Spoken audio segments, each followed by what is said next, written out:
Good evening. This is Sadaya for the Womenism. This is going to be episode 6, and I am talking to the most recent wife of Cicelo.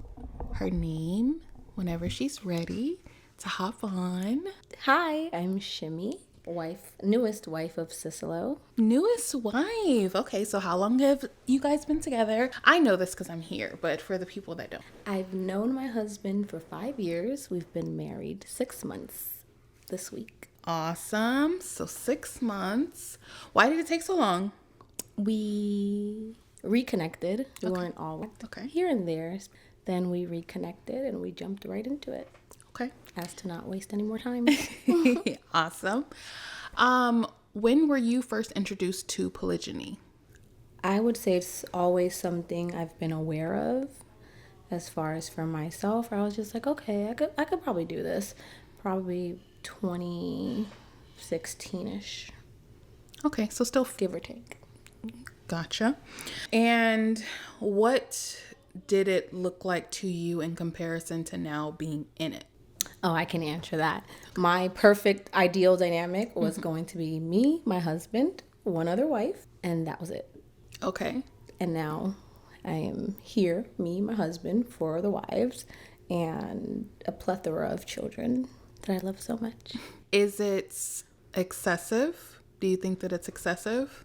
Do you think that that's too many for a man? Not specifically yours, but just in general. Do you think that that's too much? I think for the average man, yes. They wouldn't be able to navigate it the way my husband does. Yeah. I was recently, in my thoughts, having that conversation with myself. I can see how it can work with just 2 women. How it can be balanced, fairness, one night here, one night there, one night here, great. One night there.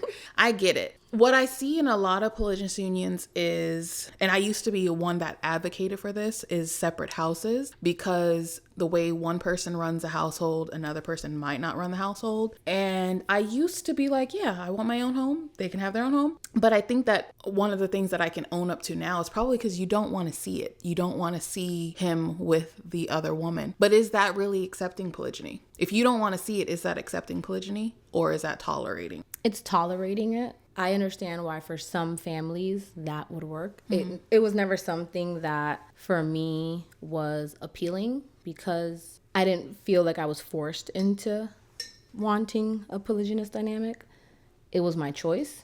So it looked a particular way. I was doing it for particular reasons. I was doing it for that sisterhood, that family, that group living. So separate houses was never a thing. I was terrified when I was first introduced to polygyny. I was like, people do this? I had no idea, and I felt blindsided. So it made it harder for me to want to accept it. But once I did have a better understanding from a biblical standpoint, then I was able to see the sisterhood. I was able to see the beauty in other marriages. I was able to see the beauty in a communal living. Now I couldn't see it any other way. Why isn't this taught to more women as an option as opposed to being by yourself? I do not, let me go ahead and put that out there. I'm not saying that just because you're a single mom, you should go looking for another family to latch on to just for financial benefits and things of that nature. I'm saying really authentically want that, having another mom to help with your children, not just for time, but just to give your child a different perspective. The same way that they'd be like, oh, you go to dad for this question, you go to mom for that question. Similar thoughts. Yeah, I never saw it as taboo. Even prior to recognizing that it was something that was for me, I never saw it as taboo with other people. We all grew up seeing, oh, your grandpa has his wife, but then you also know the lady down the street, they got something going on, and that kid looks just like grandpa, but nobody talks about it. So I feel like we've always seen it. It's just always been in an unethical manner. Right, I agree. So now that you're in a polygynous union, what is the main thing that you're told or asked when discussing your marriage? You're okay with sharing your man? It doesn't bother you to share your man? Or, so how do you guys sleep together? I find that that's the same. And what's crazy to me is when they say that, oftentimes they know that their man is cheating too. So I don't understand why I do now. I have a better understanding now. But at the time, I'm like, I'm not understanding why you're... Because as long as he comes home to me, it doesn't matter. That's then goes down to the whole ego thing and then the selfish thing. So do you think that if a man introduces polygyny to his wife and she says that she doesn't want it, do you think that she is selfish? She's selfish if she chooses not to walk away. Most women say, oh, I don't want this. I'm not doing this. But they're not willing to leave. If you're not able to follow that man in the direction in which he's going, you don't have to be, it might really just not be for you. But don't try to stifle him. You have to make the hard decision to say, okay, I'm going to leave. You want your cake and you want to eat it too. Yeah, I agree with that answer. And I think that a lot of women do actually box their man in. Well, they give them the ultimatum. Well, it's me or XYZ. And then you ruin a whole house. And there's a scripture that I used to read in Proverbs, which talks about a foolish woman tearing down her home. And I was one of those that was like, yeah, no, not doing polygyny, and I'm out, and yeah, no. But having a better understanding of the benefits, I do agree it's not for everyone. So then I question for the man that's involved. He's married to, his wife, and they have children. What do they then do? How can a woman make herself enjoy something that maybe she is not prepared for, or she didn't expect this for her life, and now she's kind of in too deep? That's a tough one, because in a perfect world, you would want somebody to be able to do the work and internally figure out, okay, why am I not okay with this? Okay, I have insecurities. Let me tackle those insecurities so that I can open myself up to see the benefits of the dynamic. In a perfect world, that would be it. Most women aren't able to do that. We're not able to take ourselves out of something and see like, okay, let me see this bigger picture. Now let me put myself in it. What are my issues? What do I need to work on? Why is this triggering me? Mm-hmm. And let me look at it from that perspective and see if I could do it from that standpoint. So you mentioned a little while ago about a benefit. You mentioned sisterhood. What are some other benefits of polygyny aside from sisterhood? Time. And what your manner? Ability to pursue those endeavors that are important to you. Oh, I've always wanted to learn how to sew. I've wanted to master cooking. You have the time and the ability to do that. You're not just like, okay. For me, personally, I never saw myself wanting to have to manage an entire house and then keep my husband happy and then keep my children happy and then keep myself sane and keep up with myself and foster my relationships outside of my home with my family and my friends. And it just never seemed appealing to have to run around with like a chicken with my head cut off doing all of that. See, but I think society teaches a woman that if she doesn't want to be she's super not mom, enough. Mm-hmm. I've never adhered to that. So how do you then break that doctrine on the common woman that we may encounter now to let them know, hey, it's okay to want to share your man. Hey, it's okay to want to have some time to yourself and know that your man is okay while he's not with you. How do you let them know that it's okay when the world is constantly telling them, hey, make sure you put on your cape. Make sure you go out there and be Superman. Have your 9 to 5. Cook a good dinner. Take care of your children. Take care of your husband. And if you want some head, make sure you do that too. How do you let them know? You have to be able to witness to people as an example. That's all you can do is like be like the living example of it. To be like, listen, let me show you what it's like over here. Mm-hmm. Let me show you what I can go do on a Wednesday. Right. I can go record this podcast on a Wednesday while my other co-wives have the kids. Right. The kitchen is being cleaned right now. Yep. The kids are bathed, fed, dinner was made. I was in here recording a podcast. Yeah. My cousin, she's been married I think 7 years, give or take. They have 4 children, beautiful children. She has a corporate job. Her corporate job caused her to move to a different state. It's pretty close to where we grew up in Arizona. But because of her corporate job, the whole family packed up, including her husband, and moved to this other place. He's adaptable, so he's able to do what he needs to there. But the other day she's on social media and she's just venting about she's exhausted. I'm exhausted. I got to go to the volleyball match. I got to do this one's homework. I got to go pick up kindergarten. I got to go pick up preschool because they're all staggered, her children. And she's exhausted. And I let her know, I said, sis, Get you 4 co-wives. I said I got co-wives that help me with this. I don't have to do it all. You're exhausted and you don't have to be. Literally, you don't Her have response was, okay. You literally do not have to be exhausted. And she's constantly telling me like, oh my gosh, you're glowing. And oh my gosh, you have time to do this and you have time to how are you doing it? What are you doing? Well, let me tell you how. And I wish that more people saw the beauty in it. And instead it always defaults to, oh, I could never do that. Or, oh, you are too strong. Or because you're focused on all of the negative that comes with and it. I want more women to outgrow that space. And yeah, that's a question that I ask myself all the time is like, how do you show them like, hey, it's okay to be on this side of things? So the other question that I am asked, or they're like, I'm too jealous for that, I'm too selfish for that, are those things that you maybe deal with in a new marriage or just in life in general? And what's the difference? Just, okay, so society teaches us that if a man wants to have another woman, there has to be something wrong with this first one or whoever he's with at that time. And so it does cause insecurities. Is that anything that you see happen, maybe not necessarily in your marriage, but just in the polygynous community? Heavily, yeah. Even with myself, as someone who chose, and I always say chose this lifestyle because a lot of women will say that they didn't have a choice. They felt that they had to, or their man had just forced it on them. And it's like, no, I did this for me. And even with doing it for myself, I still struggled with, am I doing it for the right reasons? What are the right reasons? Because it's something that I see as a benefit. Gotcha. And as a positive to our communities, to families, to myself, to my partner. Or do I feel like I have to? I didn't have to. I had monogamous relationships. But being in the community and having talked to sisters over the past 6-7 years, you do see it. Like, even with, they have like women support groups, and you see women like, I just don't know why I'm not enough for my husband. That's not what it is. You can be everything for your partner, and there will still be, for example, and I see this all the time, you don't like hiking. You've never liked hiking a day in your life. Your husband invited you for the past 4 years to go hiking with him, and every single time you said, babe, I'm not doing it. Yeah. He takes on a wife, they like going hiking. Now you're just like, what?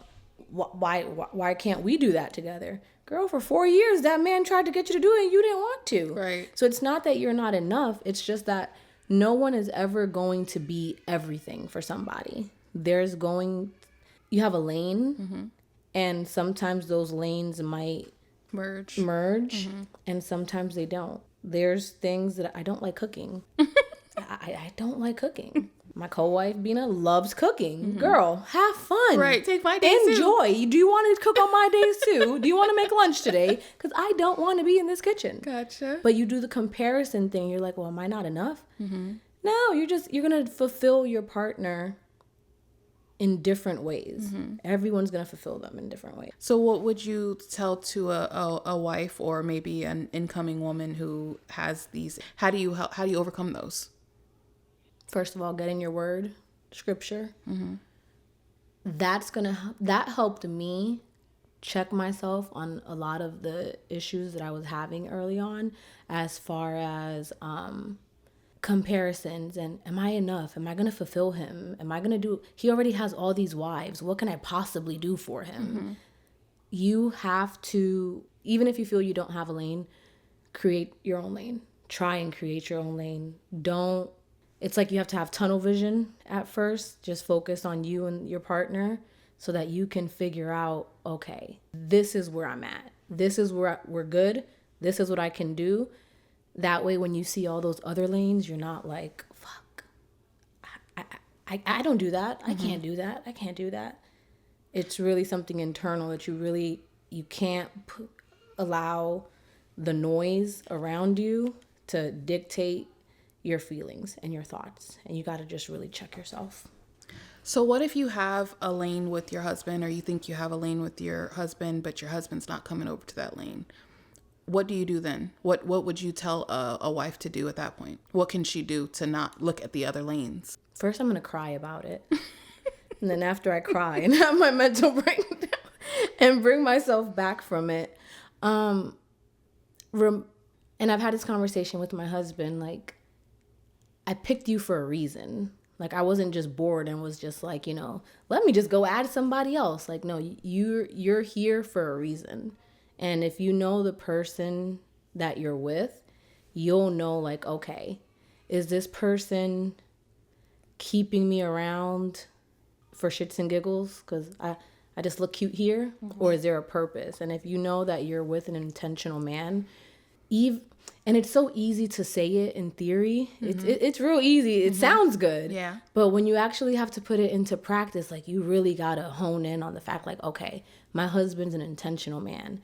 Even if I'm not where he wants me to be, there's something that he sees where he's like, okay, you're an asset. You're not, because no man is going to intentionally take on a liability. You're here and it's for a reason. And try to find that, pick at that. Even when your husband's not coming to your lane, what can I do so when he is in my lane again, I could be like, look, babe, look what I did. Right. Keep yourself. I was gonna give like a real life example. Like, sometimes you can, and if it's too much, then he's gonna end it. Perfect. Like when he's spending time with another wife, and you're just like twiddling your thumbs, and you're like, well, I miss him too. I want to spend time with him. Saturday mornings, I've started, I'm going to complete a task. I'm going to do something so that when I do see him, I'll be like, babe, look what I did. Yeah. Look at me. And he's like, oh, that's awesome. And I'm like, yeah, I know it is. Thank you.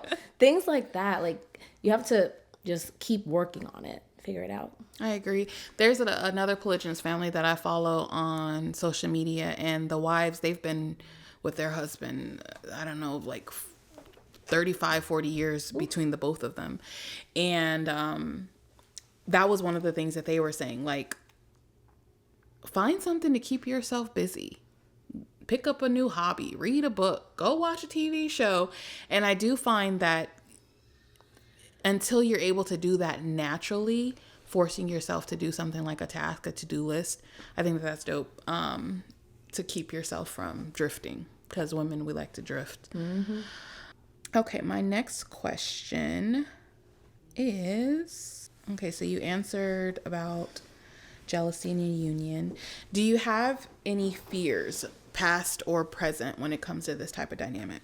My biggest fear when I first decided to marry my husband was he wasn't going to be able to manage this many people, plus me, especially being our relationship in its infancy and all the struggles that come with that. And because when you're coming out of the world, like, because I definitely was going to ask, what does that mean? 9 times out of 10, you're damaged. Okay. And you've been through stuff, and you come with a lot of as women, we come with a lot of baggage from previous relationships, previous experiences. And now I'm just like, so you're going to take on 5 wives plus me, plus starting from zero, because you've done this with all these women, and you've built them up to this point. You really want to start over? And I asked him that so many times. I'm like, are you sure you want to start over and have to deal with all those bumps, yes, you need to assure me you love me. Are you sure you want to do that? Are you really? And I asked him that so many times. So my biggest fear was that it was going to become, I wasn't going to be able to build a healthy relationship, and that he wasn't going to be willing to go through it with me, because there's so much, his career, his work, children, all these wives. How are you going to take me just being self-aware and knowing what I was coming with? Is this really going to be are you going to be able to do this? Not knowing who he was in his entirety, and now knowing who he is. That was my biggest fear, that like he was just going to be like, you know what? I was going to be like head over heels in love, completely invested. And he was going to be like, yeah, I can't do this anymore. And I was going to be like, oh no. I think that's most women's fear, honestly, even in a monogamous situation, is because, again, society teaches us that if we're not good enough, they just cast us to the side and they'll go on with the next. So that's what I hear that a lot in a polygamous union. They think that, oh, okay, well, she must not have something that she's lacking. Yeah, she must not have something. So what did he do? Because there's someone out there that's listening to this and they want to know, how can I do it? How can I join on? He's already been with that lady for 15 years. What did he do to help you build the confidence in him and your marriage and your co-wives? Because there also has to be a sense of trust there too. To the first part of the question, what did he do? He was intentional. He poured into me, and not in a superficial way. He poured into me, and he was patient, and he was kind, and he listened. Even when I wasn't talking, he listened. And he knew things, and I'm just like, how? Like, how are you saying all the things I'm not saying out loud? Because by the time my husband met me, he met a version of me that was extremely guarded, extremely distrusting of people. And so I'm not giving you all the secrets so you know how to hurt me and what to do. And he would just say and do things, and I'm just like, how the F did you know that? Or how? He said it to me before. He was like, that I put him through tests and I don't even know it. And I'm just like, no, I don't. He's like, no, yes, you 100% do. And he was right, because in my head, I'm just like, oh, look, checkbox, checkbox, checkbox. It's like checking off all these boxes. I'm not telling him that there are boxes that I'm looking to be checked off. And he's just like, boom, checking them off, checking them off, checking them off. I'm like, wow. And he was consistent with it.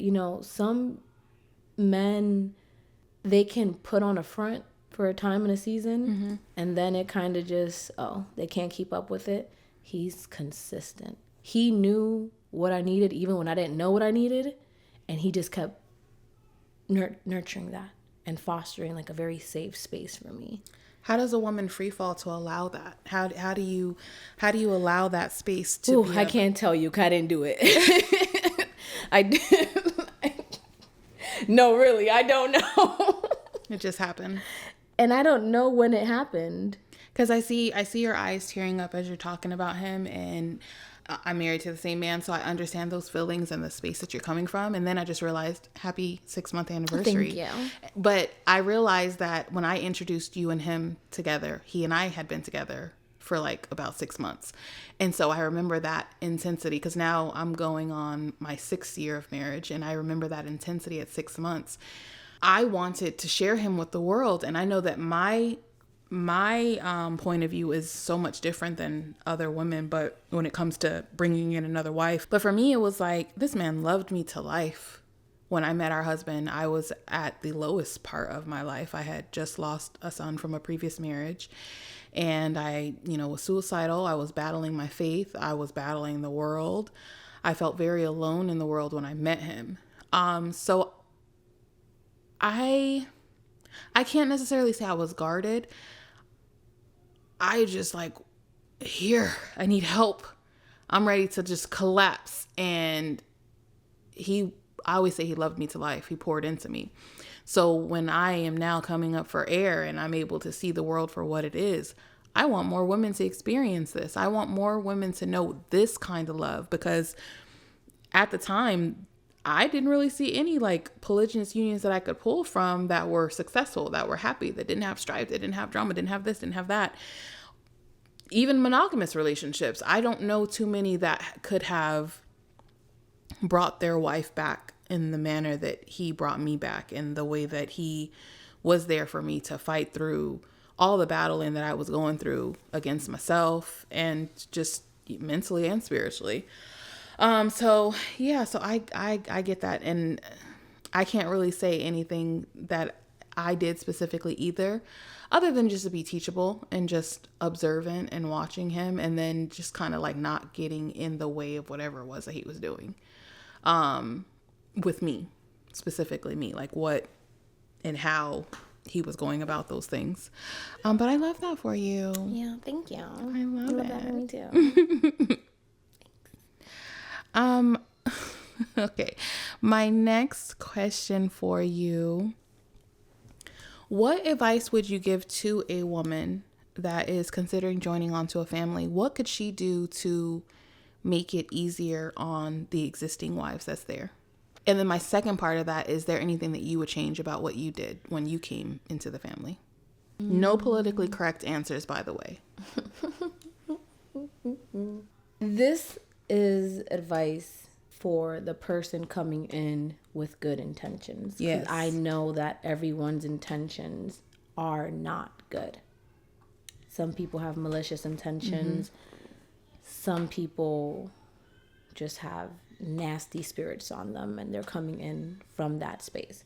So for those that have good intentions or want to have good intentions, the sisterhood is important. You cannot make it the most important aspect of it, though.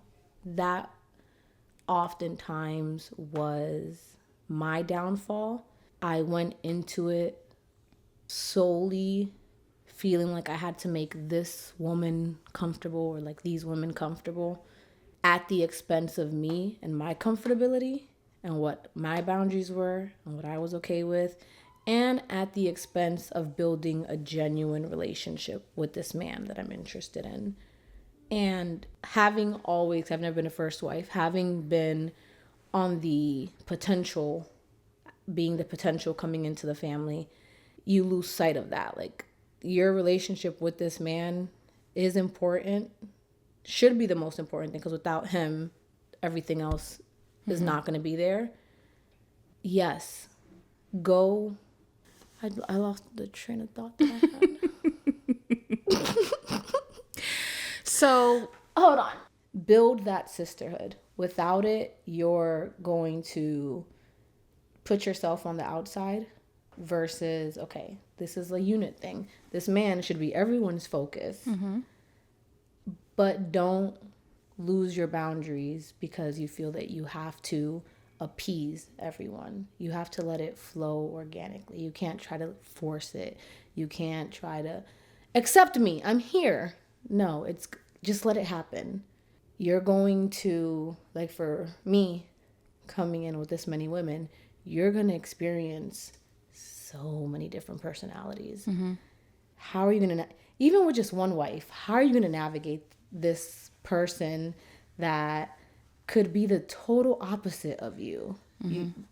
You could have thought like, oh, well, yeah, he picked her and he picked me. We're probably like pretty similar. I think that's what a lot of women think. No. That's what a lot of women think. Yes, and no, that is seldomly how it. You guys might have like some quintessential things about you that align, but you're two completely different people with two completely different personalities. Go into it knowing like, okay, I have to be true to myself while also navigating this completely new person, two different people that you know nothing about. It's funny. So as you're speaking, because I know you still have to answer that question, but as you're speaking, I'm thinking like, if he has a wife that is completely opposite of me, because now this is a whole nother battle that I might be putting out there for somebody. He has a wife that's completely opposite of me, but that's his woman. That's his wife. Does that then mean that I don't know my husband? Because I don't know that. I would never hang out with her. At it like, how is this a thing that you like? I would never hang out with her in real life. This is making me be your friend. Like, does that then mean that you don't know your husband? If you don't understand their thing, you don't understand their world? In a sense, I would say, yeah, actually. I would too. Because if you're like completely thrown off about this woman and you're like, what do you see here? Yeah. What is happening? There's a part of him that he might have not felt that you would understand or that you could connect with. Or it's been there, you've known it's been there, but you kind of decided to like turn a blind eye to it. Like, no, I don't really like that. I don't really agree with that. So I'm not going to acknowledge it. Yeah. But I would say, yeah, it means that you don't really know a part of your husband. Yeah. I used to hear it was that women are like ostriches and they put their head in the dirt because they don't want to see what is there. But also I think like if you see that, you can become a part of it. And a lot of women run from it instead of actually joining into now what you can clearly see. And instead of participating, you begin to shun it and dislike it and run from it. Yeah, and you're like, this isn't my cup of tea. And you find all the things that are wrong with it the whole time. If you gave it a chance and looked at it, you could be like, okay, I can see how that fits for him. Yep. So what would you say to someone that felt like you didn't prioritize the sisterhood, as you mentioned, when you joined into the fold? Would you still do everything exactly the same? Would you still agree that you did it to the best of your abilities? If I'm being completely honest, yes. Okay. My intentions, it's cliche because most people like to paint themselves a particular way. But the kind of person that I've been literally all my life, there's never been, no matter what I do, and this is just like me being honest, there's never a medium with people and me. They either really, really, really like me or they just can't stand me. I don't know why, but it's always been like that. People are just like, no, she's awesome. And then you have like these people that are like, no, she's actually a terrible person. There's no happy medium. Well, you met it. Happy medium. Yeah. I got you in the medium. I'm right there. Thanks. I'll accept that. I'm going to give you one. And it's been like that all my life. So I very early on had to learn, accept, and operate from a space of whether I'm on my best behavior or my worst behavior, somebody's not going to like it and they're just going to like run with it, or they're going to be able to see like my heart and who I am and be like, okay, I know she's not malicious. I know who she is as a person. I know who she is at her core. So I operate from that space. And I can also be very transparent about my ish. And I know everybody says they're self-aware, but I'm very self-aware. I've had to be to navigate my adulthood since I was 17, 18, how I've had to. I wouldn't have been able to make it to this point if I wasn't. So if I came in from the beginning with a standoffish spirit or I don't know, I could admit that because somebody already gonna like me or not like me. So me admitting it is not going to teeter that. It's already there. So I've always operated from that space. So I know that it might have not been received that way. In my opinion, there were a lot of blockages on other people. But I know that when me and my husband connected and he told me he had this many wives, I went into it with an open heart. And I told all of you guys when I spoke with you guys, like, I'm just being honest. I don't know if I can do this because this is way more wives than I've ever expected to be okay with. I've had people approach me and they've had 3, 4, 5 wives. And I'm like, sir, please leave me alone. Absolutely not. So I came into it being honest and saying, this is a lot of people to navigate. I don't know if I can do this, but I'm willing to give it a try. So I was honest about that. So I didn't come into it with some, oh, well, I'm here now, so y'all need to figure it out. I didn't even know if I was going to be here, to be quite frank. That wasn't my, I didn't know if that was going to be a thing. So my intention when I came in was good. I was open. I wanted to foster relationships with everyone. I knew that there were kids. I knew that there were, me coming from a very singular lifestyle, I knew that this was going to be completely something I knew nothing about. And I went into it with that mind frame. All that to say, I don't think I would have done anything differently. Maybe I would have had more patience. Yeah. Maybe I would have changed that. Because there were definitely times where I was just like, I don't need to deal with this. It's like, y'all got me messed up. Yeah. In hindsight, even that first comment about not knowing if you were going to be there, I could see, because I was an existing wife here, I can see how one might have taken that as rejection immediately, especially since it's like The beginning mergers of old wife and new wife, it's always sticky. And I don't know why. I don't know if there, and I'm going to ask you that question. I don't know if there is a way to perfect it, but I would like to give these wives, and I'd like to do this segment with you a lot, actually, now that I'm thinking about it, because it's hard. It is hard because you have all those emotions, and then it's like, how do you handle those emotions? How do you, as an existing wife or a new wife, keep that tension down? Because I would say there could have been a little bit more on the sisterhood side, transparently. I could say that I wish that there was more effort. And you saying that you did it to the best of your ability, well, then that means that I needed to have more patience as well. So I would definitely say that I would like to do, if an opportunity was able to reverse time or whatever, there's some stuff that I would do differently. No, that means another wife coming in and you doing it differently. So no, let's not do it. No, I'm joking. No, but just like, because I think that you had a skewed vision, and I think that existing wives also had a skewed vision, because you know that there are terrible people out there. You know that there are people out there that may not want your best interest. So not only are you worrying about yourself, but then you're also worrying about your husband, and you're also worrying about your children, and what does that look like? And then, you know, maybe she didn't say hi to you today, and now you're like, oh, she thinks she's better than me. And then it just becomes this domino effect. So one thing I would say for existing wives and new wives is constantly communicate. I really believe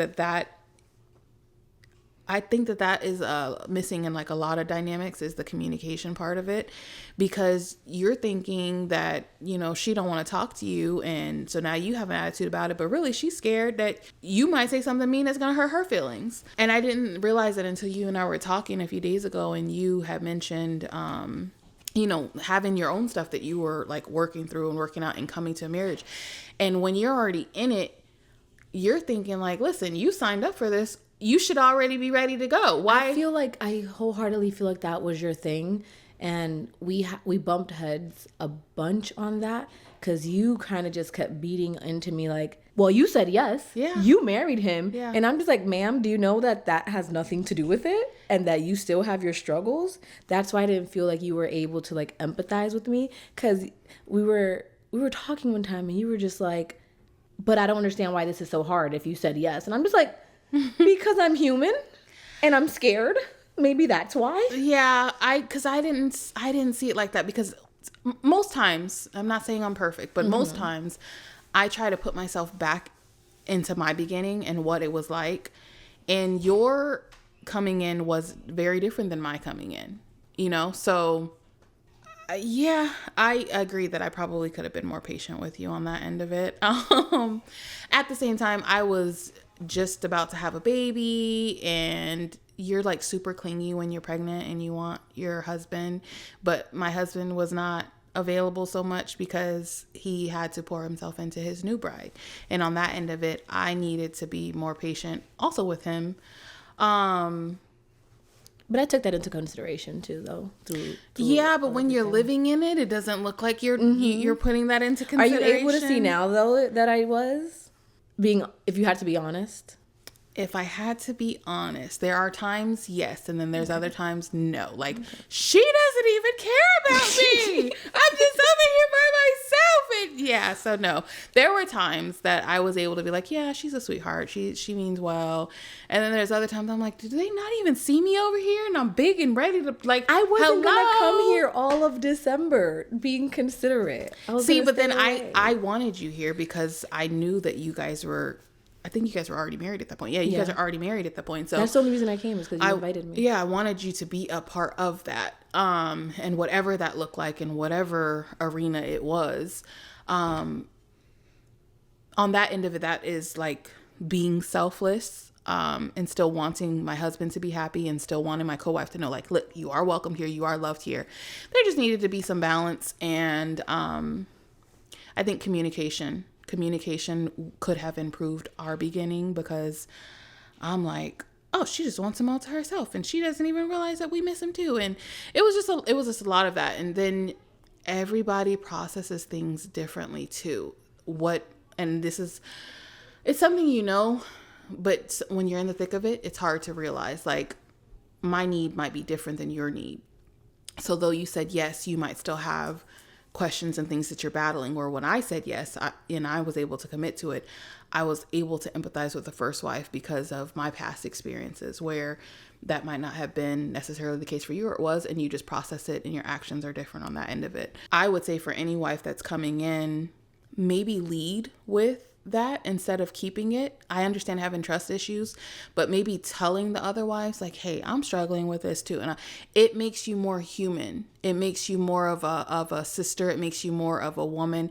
And now I can empathize with you, because now I'm like, oh, I deal with that too, girl. I didn't know that I didn't know that was something you were going through. I could hear, as opposed to thinking that you have it all together as a new wife and I'm falling apart and you know what I mean? Because that's the thing. And that's always, I've spoken to a lot of sisters, married sisters, but also a lot of single sisters, potentials, when I wasn't married.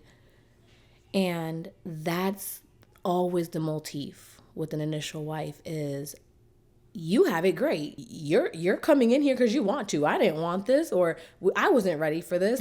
I thought I had more time. And you expect that this person is supposed to just come in and have it all together, because why not? You have all his attention and you have all of this, and you're like, all that. And you're like, that does not take away from the fact that I feel disposable. I feel that at any moment, this woman, and not in this dynamic, but just seeing the women that I've talked to and the women's experiences, I know sisters that have packed up their kids and relocated to be with a couple. And then the wife wakes up one day and decides she doesn't want it anymore. And she beats her man into submission, and then she gets put out. And she was living in a car with her kid for 3 months. We were in the same group. The lady she was in that group. She was living in her car, not knowing what to do. And I'm like, damn, we do feel disposable because we don't have that time with this man that solidifies and lets us know, like, okay, no, I'm safe. So for me, I'm not a risk taker. I've never been a risk taker. So lived in New York my whole life. I have friends that moved, came back, moved again, came back, tried all types of different jobs. Security is very important for me. So I've lived in New York my whole life. I've kept the same field of work most of my life. So coming into this, like, okay, I'm married now. Okay, I'm moving now. Or I got to decide when I'm going to move. That, I was terrified, because even though I said yes, I'm still like, this person can hurt me. This person could wake up one day and just, oh, I'm not doing this. You guys were all variables that I had to take into consideration too. Like, what if I don't get along with all these people? I'm used to being by myself. I control who I interact with and who I don't interact with. I don't have a choice in this. So now I'm just like, oh, okay. I'm going to pack up my whole life and move to another state. Okay, sure. And we had a conversation, and you had asked me one time, basically verbatim, I don't understand why it's taking you so long. Like, why aren't you just doing it? And I'm just like, 'cause I'm scared and I need to process what's happening right now, because everything happened in such a short amount of time. And that was my biggest thing with you guys, where I was just like, y'all know it's been such a short amount of time, right? Like, and I guess, and I've had these thoughts, I'd had this conversation with myself in order to humanize all of you as individuals. I had to have certain conversations with myself and acknowledge certain things, like, okay, you came into your marriage, like you said, at like the lowest point in your life. You had just kind of like lost everything, and you were trying to figure out your next move. I came into my relationship with my life physically pretty put together. That made me feel secure. I was safe there. Spiritually, emotionally, I wasn't put together. But physically, the things that sustained me and kept me safe, secure, that was in place. I've raised myself my whole life. My whole adulthood, left my mom's house when I was barely 18, 19, and been on my own ever since. I've had to depend on me from 18 to 31. So now, even though I got married, I'm still like, what do you mean I have to like leave my life behind? And now free fall. That's what you say all the time. Free fall. And just believe that this man is going to have my best interest at heart. And it sounds crazy because you're like, well, you married him and you still deal with those fears. And you're still just like, oh my God, this person literally has the ability to crumble my entire life because I've free fallen. I think that's one of the biggest hang-ups for me as an existing wife, and seeing a new wife. And Ahava has taught me, like, you gotta kind of just like, because you're like, he's awesome. How can you not see that he's gonna be okay? I go into this protective space, and then I'm looking at you guys, and you got your feet in the ground, and like he's having to pull you, and I'm like, girl, if you don't move out the way, take me, please. And that is where I realize again that the patience needs to come in, and more compassion on that end of it, because I have not experienced that portion of it. As far as like, I think that most women have like a huge level, because of what we've been taught, a huge level of, independency, where like, I know like I can survive out here by myself, but I don't want to. And he just kind of like alleviates all of that. So I be wanting you guys to like, let me cut this off. Be free, be free.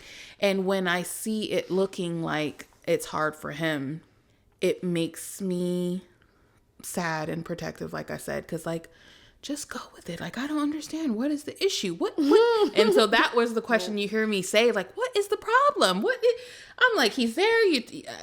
That part is difficult. But it was the moments that you were able to be and let me know, like, yeah, Nick, I'm scared.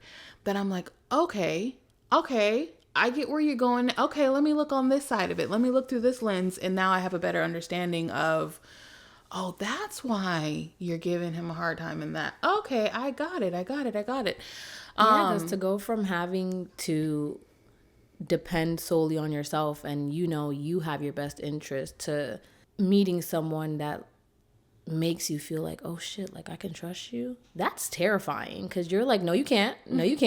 Don't do it. And even though your heart and your mind is telling you like, no, this is okay. You have all the defense mechanisms that you've created to keep yourself safe. There's like this person just unscrewing them, and he's doing it. And you're like, no, that's not safe. That's not safe. That's not okay. Danger, caution. So like, even though you're in it, you're just like, nope, how can I still control this situation? Yeah, women struggle with control. I still maintain control. How can I be here but not completely surrender to you so that you can't hurt me? And that's where we disconnected, or you were just like, you don't have to do that with him. It's okay. And I'm just like, girl, I don't care what you're telling me. I know what my mind is telling me, that I need to be careful. I've had to take care of myself all my life. So what are the chances that now I've met this person that, oh my God, I can let you take care of me? You're gonna take care of me for real? That's a lot. And that is one of the things, like, as a woman, I want more women to experience being able to be led and blindly follow, because I know what it's like. It's beautiful. And I hate that a lot of women don't have that experience. They don't have that to pull from, to look for. We're always in defense protective space, when it's the man's calling to be the protector. And we're supposed to make it easier on them and just follow. So when I do see that, it's like, yeah, what's your real intention? Yeah. And so now I have on these goggles of like, okay, I have to be ready to protect him against you, when again, he's the protector and I'm the follower. Yeah. Was there ever a time that you wanted a separate house? Absolutely. Why so? When I found out I was pregnant, I said, I'm leaving. I want the house next door so I can go through my misery by myself. What misery? Not misery. That's not really the word I want to use. Okay. But in the moment, yes, my misery in the sense of the ups and downs of... Oh, FYI, I'm pregnant. Aww. Thanks. I didn't know. I know. Just for the viewers, I'm pregnant. How many months am I? 5 months. 5, yeah. 5 months pregnant. And that was my thought process when we all hadn't got into a comfortable space. I was like, I don't feel like being judged. I don't feel like being scrutinized going through motherhood as a first-time mom. I don't know how to be a mom, and I don't feel like being judged for not knowing how to be a mom. I want to be able to go through the motions, and I want to be able to mess up and figure it out and fix it and not know. And my baby cries, and I don't know how to stop my baby from crying. I don't want anybody to be like, oh, look, she doesn't know how to be a mom. No, I wanted to go through that by myself. Newsflash, as a mom of however many children I have, you still have those emotions. I still have those emotions of like, Gideon, be quiet. You're disrupting the people. Yes, please be quiet. They're gonna think I don't know what I'm doing. It doesn't stop. Those feelings don't stop. They don't stop. You still think, people are looking at you crazy. You guys fuss at me because I do something different that you guys won't do, and it comes with the territory. It really, really, truly does. But I want to ask you, was it anything specifically that, or you don't have to say specifically, but was it anything that the Cocos here did that caused you to feel those things? Or was it an internal battle that maybe you thought that was going to be the case? No, it wasn't internal. It was external. Just feeling like I wasn't understood.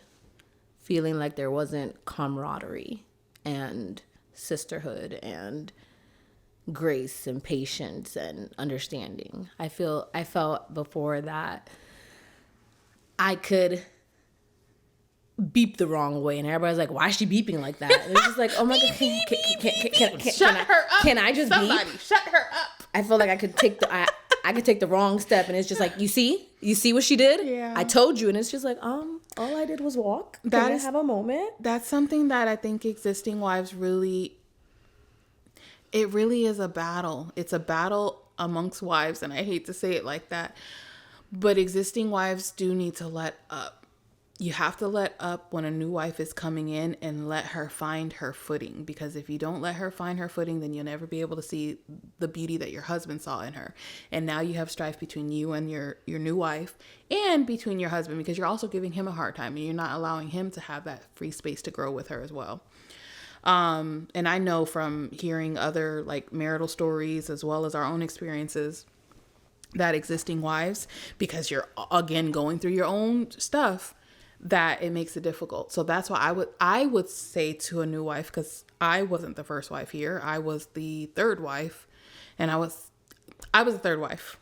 I'll leave it at that. I was the third wife coming in, and I feel like I probably had it on the harder end of things, as opposed to other wives coming in.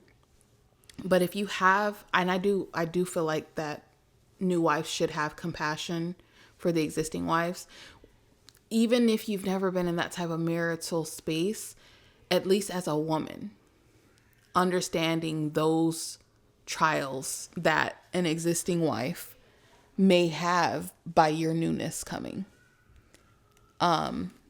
It can be difficult. And if you're not, I wish that there's more sisterhood on that end of it, of things, of like, you know what? Yeah, you probably do miss your husband. Yeah, you probably do want to see him. Yeah, I probably shouldn't call right now when I know you're about to watch a movie or whatever. Because then that shows on their end, you know what, she's not trying to take all his time. Oh, she does love me. Oh, she is thinking about me. That I feel like makes it a little cleaner transition. I want to ask you, do you think that there is a perfect way that a man can bring in a new wife? No. There's nothing? Nothing. Why do you say that? Because even if he was courting someone and didn't bring her around for 3 months and just went and saw her every other weekend, the existing wife would still be like, "What? Well, why haven't you brought her? What are you hiding? You don't want me to meet her? Mm-hmm. Are you cheating on me? What's going on? Do you guys have kids together?" If he brings her too soon, it's just like, you didn't give me time. You didn't prepare me for this. If he introduces them first, it's, I don't want to meet every woman you talk to. Where's this going? If he doesn't, it's, oh, you're being secretive, or you're being suspicious. There's no right way to do it. It's always going to trigger someone. That's what I was going to say. I think that's per person. Because every woman truly is different. I'm on the other end of it. Listen, you like somebody? Let me know. I'm ready to lock in with them. I think that would have to come from your experiences and you not being jaded and being able to say, okay, no, like, yeah, I want to be a part of this. Some women, and this is usually in the situations when the men aren't being ethical, where there's like just a revolving door of women and they never work out and something always goes wrong, but you slept with them and they were there and then chaos and then, some women are exhausted and they're like, yeah, no, I don't want to meet everyone you talk to. Until you know you're about to get married, I don't want to talk to them. I would say that I'm at that place. Once the courtship happens, make me a part of it, because I truly believe that sisterhood is one of the key components of a successful polygynous union. I think it would be very difficult for a husband to have wives that do not get along. Yeah. That don't even have the bare minimum of respect for one another to stay in line and not cause chaos in the house. Yep. If you don't have that respect for a wife, then you're not going to have any filter. Agreed. It's funny. I actually was going to ask him a question about her today during our interview, because I won't say this. Never mind. No, say it. No. Oh, darn. Say it, please. He had talked about some people are fun to fuck. Yeah. And he had described her as that. And I was always like, but she don't do nothing else. Like, I don't get it. Right. And I was asking him, like, and I'll ask you, is there anything that, is the jealousy just natural? Is it just always going to be there? Yes.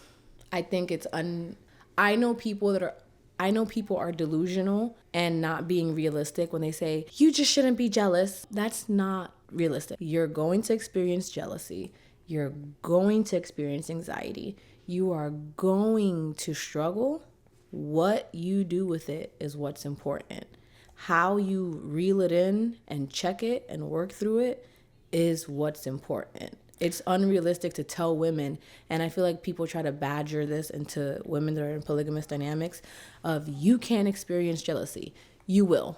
There's literally no stopping it. What are you going to do with it? How are you going to sit back, dissect it, be like, okay, why am I feeling this? Is this logical?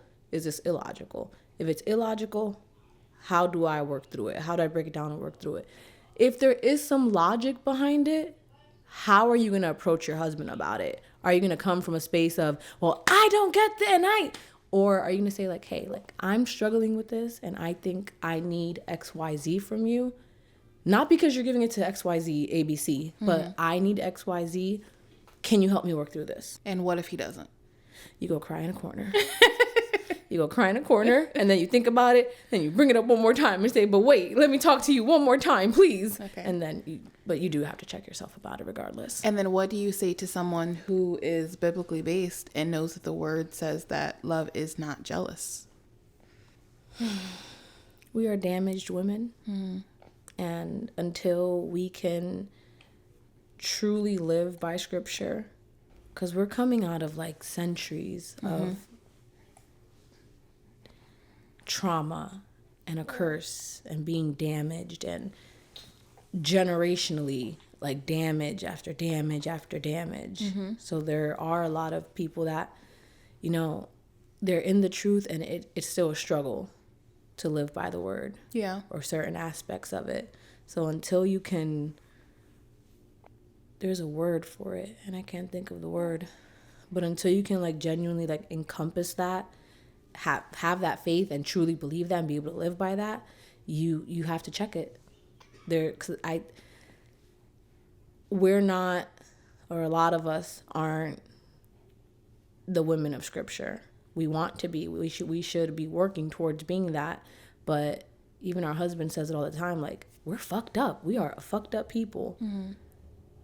And a lot of us aren't there. So working towards being that, but checking yourself in the meantime. Yeah, I think that's wise counsel, because oh, thank you. Oh my gosh. That can cause you to feel bad too. Well, the word says that love is not jealous. And if I'm jealous, then is this love? And then it takes you down a whole other rabbit hole. So I think that is good counsel for, newbies or people that are just learning the word or trying to perfect their walk, is like, hey, if you feel it, acknowledge it, accept it, and then work through it respectfully, lovingly. The rest of the words that describe love, not boastfully and not prideful, and tackling all of those things and acknowledging like, hey, this is jealousy that I'm feeling. And being wise about it, about what you choose to do. So now that you are in this dynamic, is there anything that is now more important to you than before you were in this type of dynamic? Are there, I don't want to say concerns, but are there things that maybe were not a priority that now they are? Like they're goals of yours? There are things that you're mindful or want to accomplish in this type of dynamic? Yeah. Yeah. I want 5 children in the next 2 years that all come out of me. Hold on. That's not the point. It doesn't matter that it can't happen. That's not the point. I can have triplets and I can have like quadruplets and stuff. Motherhood. I never wanted children. I never wanted to be a mother. And then I met my husband and I was like, wow, give me 12. Take all my money. Here you go. Motherhood, I would say my walk in the truth, but no, because that's how I was led to my husband. A year before I met reconnected with my husband, I broke down and I cried out to the Father, and I was desperately for years trying to like get back into my faith and align myself with the Father, and I just couldn't. Like everything just distracted me. I would be in it for a minute and then I'd be like, no, life is happening, and you divert. And I just kept yearning for it and yearning for it and yearning for it, and I could not get there. And then the year prior, I broke down and I told the Father, and I'm just like, bro, I'm tired.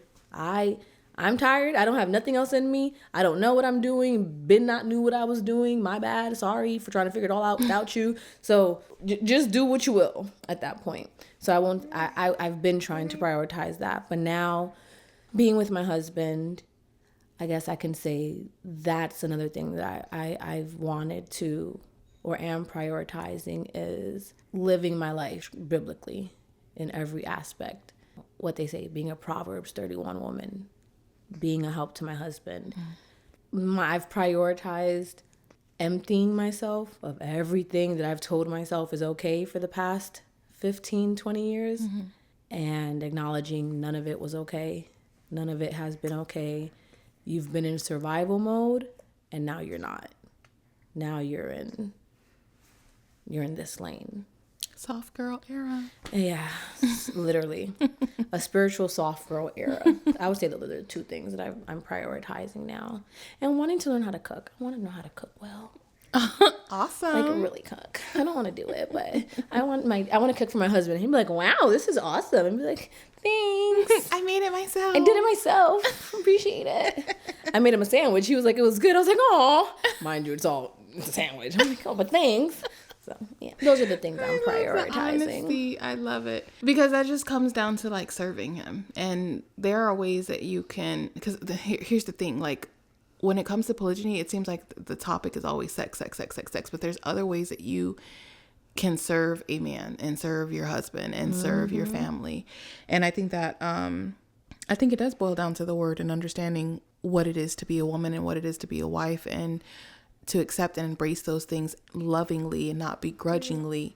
Then you can see the beauty in submission. Because like I was talking to you earlier, so many women run away from that word of submission. Yes, it triggers women. And I don't know why, but my upbringing is a lot different. So it was like, that's a good word. It's a good word. It's a good word.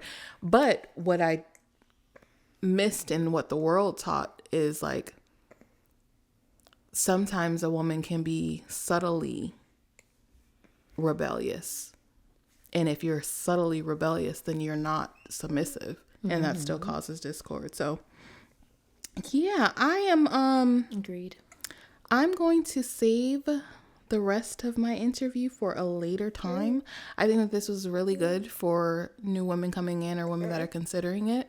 I'm going to ask others for more questions for you as a new wife, and see where that leads us on our next episode of the Womenism. Awesome. It was so nice meeting you. Thank you so much for having me. Thanks for coming. Thank you. Make sure you sign my guest book. I gotcha.